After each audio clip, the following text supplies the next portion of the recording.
안녕하세요, 육사심입니다.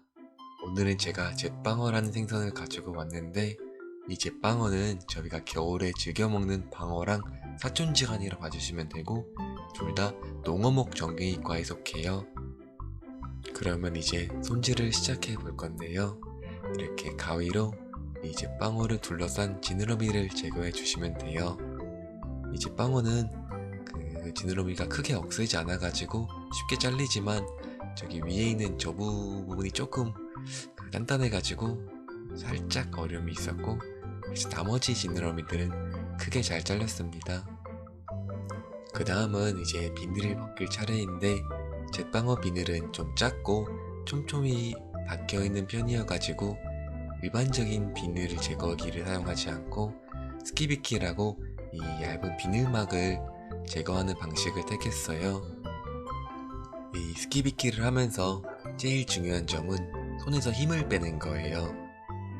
이게 손에서 힘을 빼가지고 이제 생선 몸통 굴곡을 따라서 잘라주시면 되는데, 여기서 힘이 들어가는 순간 이 비늘막뿐만이 아니라 생선의 살점까지 같이 도려내는 불상사가 발생할 수 있습니다.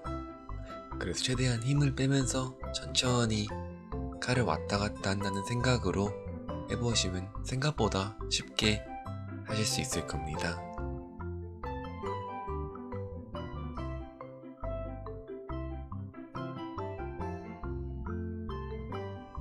자, 여기서 제가 힘을 좀 많이 줘가지고 살점까지 같이 벗겼어요. 이럴 때마다 마음이 참 아픕니다. 그래서 이렇게 마무리를 하시고 내장 제거를 하시면 되는데, 여기서는 제가 생략을 좀 했습니다. 그렇게 내장이랑 대가리까지 제거를 하고 나서 물기를 제거해 주시면 되는데, 이렇게 겉표면뿐만이 아니라 생선 그 배 쪽, 물 안쪽까지도 물기를 좀 꼼꼼히 제거를 해주셔야 돼요.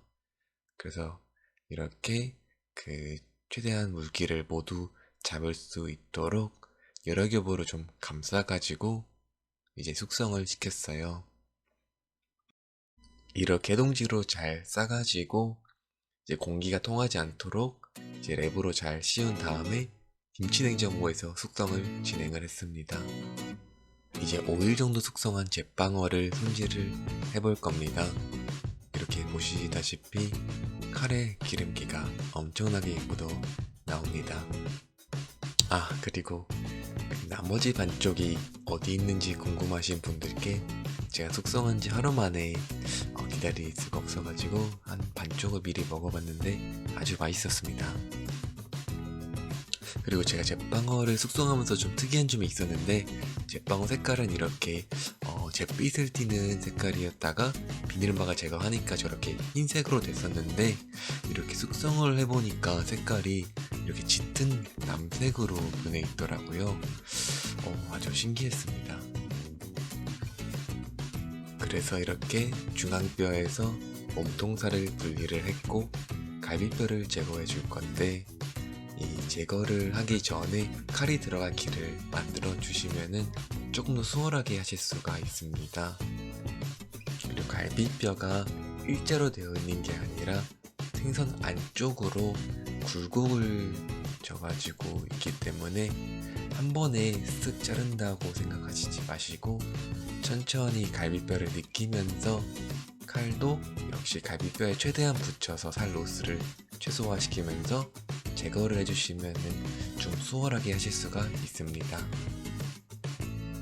갈비뼈를 제거한 다음에 이렇게 생선 끝부분 쪽을 조금 정리해 주시면 됩니다. 그 다음에는 이 생선 중간을 좀 가로지르는 뼈가 있어요. 흔히 GI라고 불리는 이 뼈인데, 이 뼈를 제거를 해주시면 됩니다. GI도 생선이 좀 크다 보니까 한 번에 자르는 게 아니라 좀 나눠가지고 몇 번 자르시면 되고요. 한 가지 말씀드리자면, 잿방어가 이 방어류 중에서 제일 크게 자랄 수 있다고 하더라고요. 잿방어 같은 경우에 최대 2m까지 자랄 수 있는 아주 큰 생선이라고 합니다.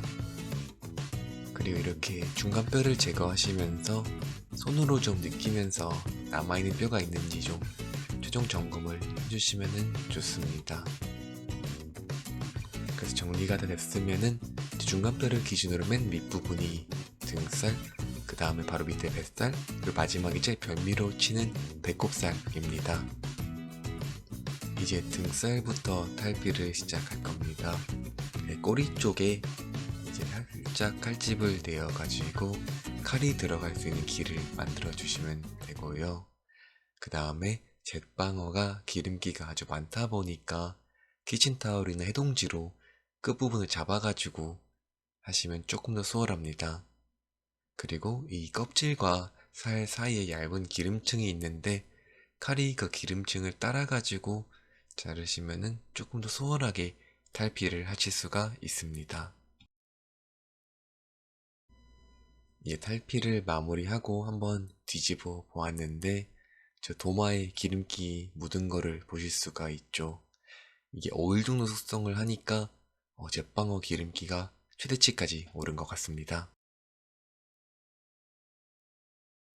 이제 뱃살 쪽도 탈피를 하는데 영상 초반에 보셨다시피 제가 그 비닐을 치지 않고 비닐막을 제거하는 스키빗기 방식을 택했기 때문에 껍질이 좀 얇아져서 그런지 숙성을 하고 나니까 좀 많이 건조해졌습니다.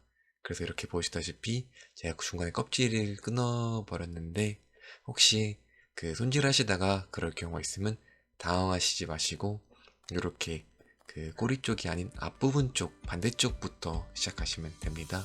그래서 동일하게 여기서도 껍질 끝부분을 키친타올로 잡아서 기름층을 따라 가지고 이제 천천히 탈피를 진행하시면 됩니다. 여기서 저는 껍질이 얇은 걸 알았기 때문에 최대한 또 끊어먹지 않도록 최대한 주의를 하면서 탈피를 했습니다.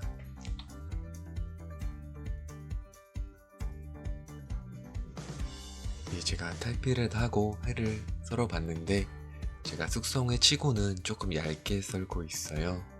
이 잿방어가 생각보다 식감이 단단하기 때문에 한번 얇게 썰어 봤는데 그래도 조금 더 두껍게 써는 게 더 맛있었을 것 같습니다. 그리고 이렇게 배꼽살을 쓰실 때는 껍질 막 쪽에 좀 칼집을 내주시면은 드실 때 식감이 조금 더 좋습니다. 그리고 방어를 드셨던 분들은 아시겠지만 이 배꼽살이 식감이 있는 기름기든 제일 맛있더라고요. 이렇게 잿방어 반쪽을 손질해가지고 썰어봤는데 이렇게 등살 한 접시가 나오고 그 다음에 오른쪽에 보시는 뱃살 그리고 중간에 있는 배꼽살 이렇게 두 접시를 썰어가지고 가족이랑 맛있게 먹었습니다. 이게 5일 정도 숙성하니까 진짜 맛있었습니다. 아쉽게도 너무 정신없이 먹느라 영상을 찍지 못했지만 여기까지 시청해주셔서 감사합니다.